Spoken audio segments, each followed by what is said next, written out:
દિલ્હીમાં કાર બ્લાસ્ટને લઈને સુરત પોલીસ એક્શનમાં આવી ગઈ છે અને એલર્ટ મોડમાં કામગીરી કરી રહી હોય ત્યારે સુરતના રાંદેર વિસ્તારના મંદિર પાસેથી શંકાસ્પદ બેગ મળતા પોલીસ ત્વરિત તપાસ હાથ ધરી હતી। જોકે બોમ્બ સ્ક્વોડ દ્વારા બેગની ચકાસણી કરતા તે ખાલી હોય હાસ્કર અનુભવ આવ્યો। દેશના પાટનગર દિલ્હીમાં સોમવારના રોજ સાંજના સમયે લાલ કિલ્લા પાસે મેટ્રો સ્ટેશનના પાર્કિંગમાં કાર બ્લાસ્ટ થયા બાદ મોત થયા હોય દેશભરમાં કાર બ્લાસ્ટને લઈને એલર્ટ અપાયું હતું। જેમાં ગુજરાત અને ગુજરાતના આર્થિક પાટનગર કહેવાતા સુરત શહેરમાં પણ પોલીસને એલર્ટ કરાઈ છે, જેથી સુરત પોલીસ રાત દિવસ એક કરી વાહન ચેકિંગ અને પેટ્રોલિંગ કરી રહી છે। ત્યારે સુરતના રાંદેર વિસ્તારમાંથી એક શંકાસ્પદ બેગ મળતા પોલીસ દોડતી થઈ ગઈ હતી।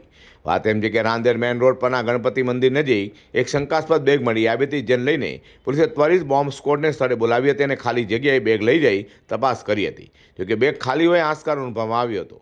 જોકે લાવારીસ બેગ કોણ મૂકી ગયું છે તે અંગે હાલ પોલીસે તપાસ હાથ ધરી છે। એક તરફ દિલ્હી કાર બ્લાસ્ટને લઈને દેશભરમાં આતંકી ષડયંત્રને લઈને પોલીસ સતત ચેકિંગ કરી રહી છે, ત્યારે રાંદેર વિસ્તારમાં મંદિર પાસેથી શંકાસ્પદ હાલતમાં બેગ મળતા પોલીસ સાથે લોકોમાં પણ ચર્ચા જોવા મળી હતી। જોકે હાલ તો બેગ ખાલી હોય હાસ્કર અનુભવ આવ્યો છે।